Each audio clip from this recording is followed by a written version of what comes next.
பாருங்க, 2 கையிலயும் பண்ணலாம். நான் ஃபர்ஸ்ட் ஒரு கையில பண்ணி காமிக்கிறேன் பாருங்க. கையை கீழே கொண்டு போங்க, இப்படி திருப்பிக்கோங்க.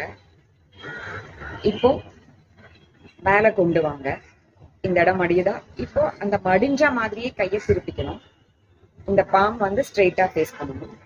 இப்போ அப்படியே கையை கீழே இறக்கு. ஓகே, இப்போ இப்படி திருப்பிக்கோங்க, மேல கொண்டு வாங்க, மடிச்சு திருப்பியும். முன்னாடி பாம் ஃபேஸ் பண்ணணும், கீழே இறக்கு. 2 கையும் சேர்ந்து பண்ணி பார்க்கலாமா? ஓகே, கையை கீழே கொண்டு போறோம், கையை ரொட்டேட் பண்றோம், மேல ஃபோல்ட் பண்றோம், திருப்பியும் இந்த மாதிரி பண்றோம், கீழே கொண்டு வரோம். அவ்வளோ. பாருங்க, கையை ரொட்டேட் பண்றோம், bend, rotate, down, rotate, bend, rotate, down. இவ்வளவுதான். இப்போ எல்போஸோட ஃபுல் ஆக்ஷன் இன்வால்வ் ஆயிருக்கு இதுல. சரியா? பாத்தீங்களா? ஒவ்வொரு கைக்கும் 5ல இருந்து 10 தடவை ஃபர்ஸ்ட் பண்ண ஆரம்பிங்க, அப்புறம் ஸ்லோவா இன்க்ரீஸ் பண்ணிக்கலாம். ஓகே, இவ்வளவு சிம்பிள். உட்கார்ந்து கூட பண்ணலாம் இந்த எக்ஸசைஸ். That's it. அடுத்த மூவ் பார்க்கலாமா? செகண்ட் மூவோட பேரு எல்போ ஸ்வீப்ஸ். முழங்கையை கொண்டு ஸ்வீப் பண்ண போறோம். அதாவது ஸ்விம்மிங் அப்போ நம்ம பிரஸ்ட் ஸ்ட்ரோக் பண்றோம் இல்லையா? கையை இப்படி கொண்டு வருவோம், ஃப்ரண்ட்ல போயிட்டு பின்னாடி திருப்பி கொண்டு வருவோம். அதே தான் இப்போ பண்ண போறோம்.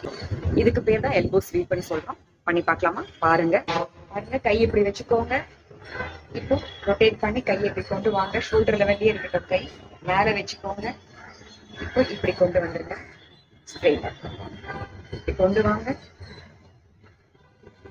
ஷோல்டர் லெவல்லே இருக்கட்டும், கை இப்படி கொண்டு போங்க, இப்படி வாங்க, படிச்சு இப்போ ஸ்ட்ரெயிட்டா சைட்ல ஸ்வீப் பண்ணுங்க, மேல கொண்டு வாங்க, சைட்ல மடிங்க, உள்ள போங்க, வெளியில. இதை இன்னொரு விதமாவும் பண்ணலாம். இப்ப உள்ளேந்து வெளியில வர ஸ்வீப்பிங் ஆக்ஷன் வெளியிலேந்து உள்ள பாருங்க, ரிவர்ஸ். ஓகே, ஃப்ரண்ட்ல இருந்து பேக், ரிவர்ஸ். போன தடவை உள்ளேந்து வெளியில, இப்ப வெளியில இருந்து.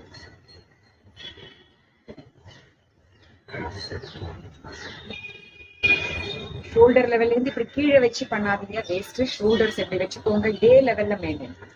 Okay, that's it. முடிஞ்சாச்சு. இவ்வளவு சிம்பிளா முடிச்சிட்டோம். ஆனா உங்களுக்கு இங்கெல்லாம் டைட்னஸ் ஃபீல் பண்ணுவீங்க, ஏன்னா ஷோல்டர் லெவல்லே வச்சு பண்றதால ஃபுல் கைக்கே இதோட பெனிஃபிட்ஸ் இருக்கு. இதோட பெனிஃபிட்ஸ் எல்லாம் என்னன்னு கேட்டீங்கன்னா, எல்போக்கு ரொம்ப யூஸ்ஃபுல்லா இருக்கும். இந்த ஜாயிண்ட்டை நமக்கு வலுப்படுத்துறோம். அதாவது நேரா வைக்கிறது திருப்புறது, நேரா வைக்கிறது திருப்புறது, இந்த மூவ்ஸ்ல பண்றதால இந்த இடத்த ஸ்ட்ரென்தன் பண்ணி மொபிலைஸ் பண்ணி இதுல இருக்கிற பெயினை குறைக்க முடியும். இது தவிர்த்து ஃபுல் ஷோல்டர்ஸை நம்ம கொண்டு ஷோல்டர்